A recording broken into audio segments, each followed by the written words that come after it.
Սելայանակիցներ, տիկնայք և պարոնայք, ինչ խոսք բարեկրթության առաջարկը շատ գայթակղիչ է և մի կողմից շատ բնական, որովհետև վերջը խորհրդարանը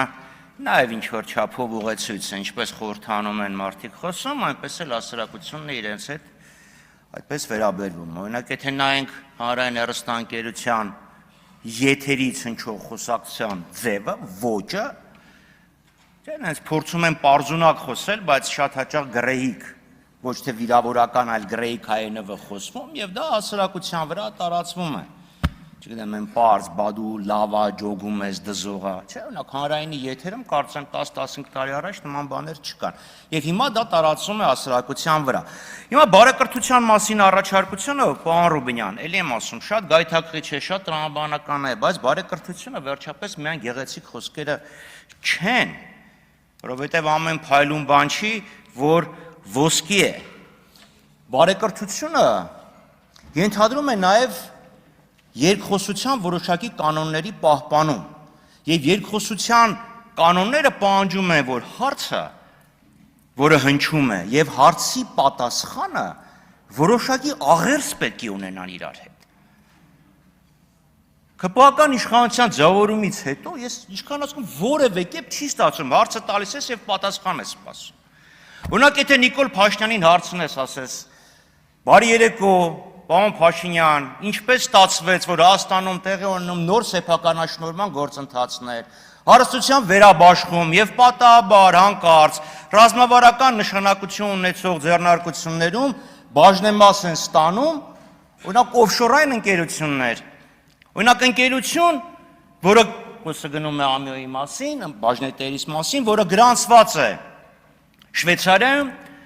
որի մինչև անվանափոխությունը շահառուն գրանցված է եղել Լիխտենշտեյնում, այդ ընկերությունը, որը գնել է բաժնետոմսերի մեծամասնությունը, մի մենեջեր կա, բացեք կայքը կա, այդ ընկերությունը սկի կայքել չունի ընդհանրապես այլ բաց աղբյուրներում,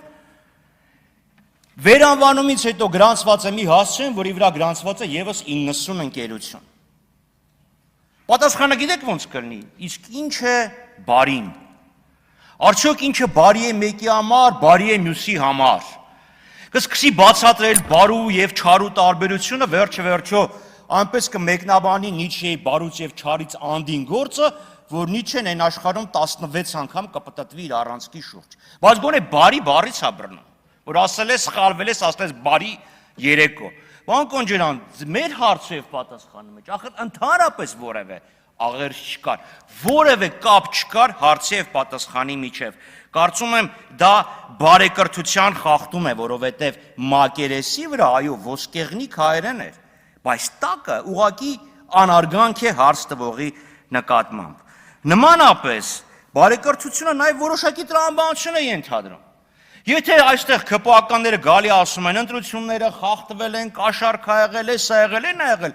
այդ դեպքում ենթադրաբար դուք նույնպես պետք է վիճարկեիք ընտրությունների թափանցիկությունը, ազնվությունը, արդյունքների իրականությունը, այլապես, եթե այդ ամեն ինչը, ինչի մասին որ դուք խոսում եք, չլիներ, ստեղ նստած կլինեիք դուք, հավանաբար Արման Բաբաջանյանը և հավանաբար Վազգեն Սարգսյանի եղբայրը։ Բա ինչի չվիճարկեցիք ընտրությունների արդյունքները։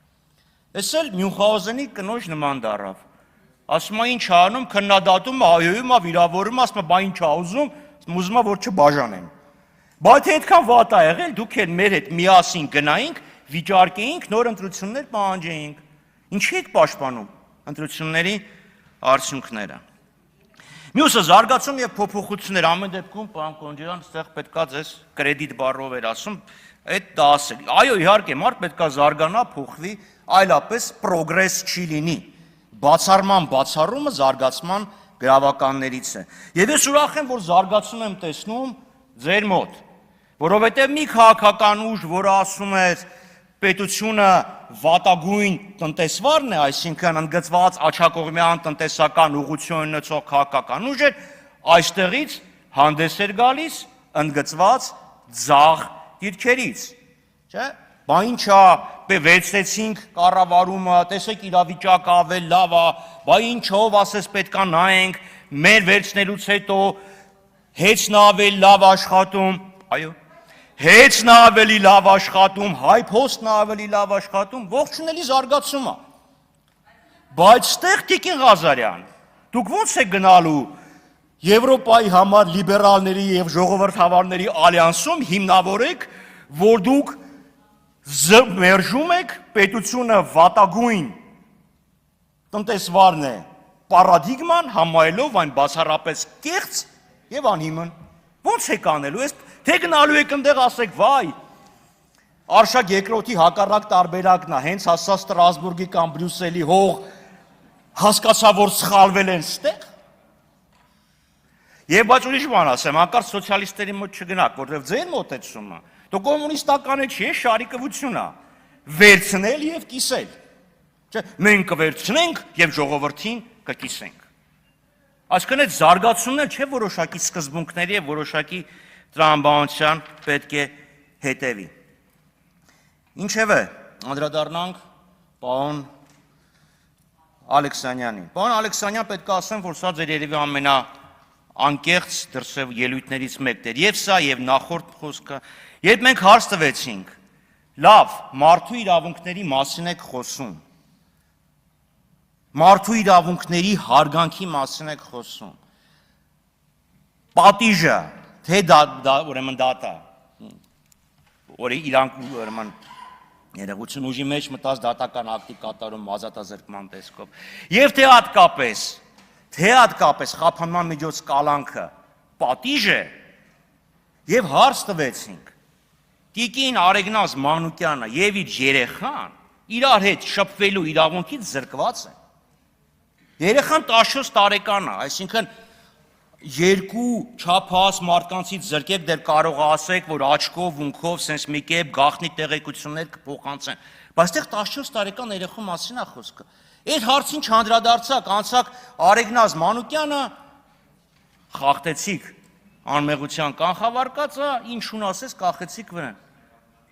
Հասկացա, մեղադրանքը կա, բայց դա չի նշանակում ինքը, որտեվ պարոն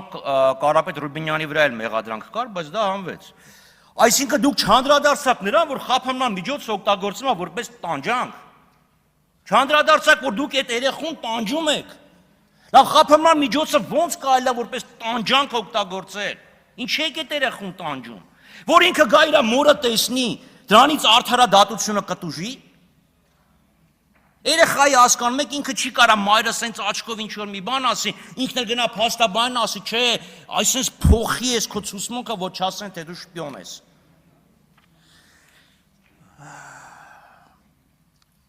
Բոլորս դաշնակցականներ ենք եղել։ Ցավոք սրտի ոչ։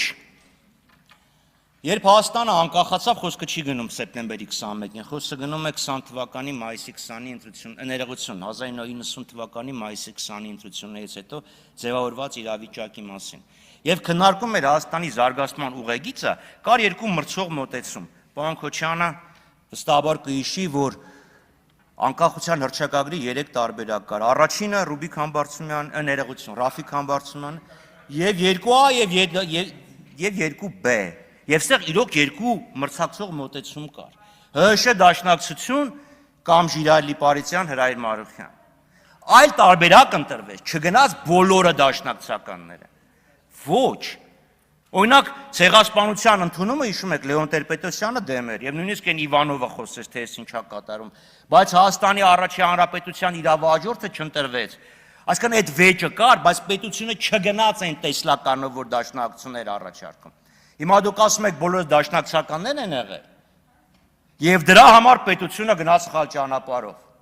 Այսինքն Տիկին Կարապետյան, դուք նախորդ ժամանակ դաշնակցական եք եղել։ Այո, ես ձեզ ասեմ, դաշնակցության պատկերացումները խիստ տարբերվում են Երնեկը ստեղ լիներ, Ալեն Սիմոնյանը, եւս 10 րոպե առաջ կավելացներ։ Ոչ, դուք չափազանց սխալվում եք։ Թե տնտեսական պատկերացումները Հարգերի Ալդեի անդամ, թե ազգային պետության պատկերացումները, թե Արցախի հարցի կարգավորումը, թե ցեղասպանության հարցի արծածումը, այդ ամեն ինչը որևէ աղերս չի ունեցել։ Դուք լինելով ձեր էությանը հավատարիմ, այստեղ չեք փոխվում, չնայած պետք է որ փոխվեիք։ Դուք փորձում եք ձեր բոլոր ձախողումները ձեր բոլոր թերացումների համար պատասխանատու կարգել մի քաղաքական ուժի, ով իրոք ձեր հետ ունի ամենամեծ եւ սկզբունքային տարաձայնությունները։ Շնորհակալություն։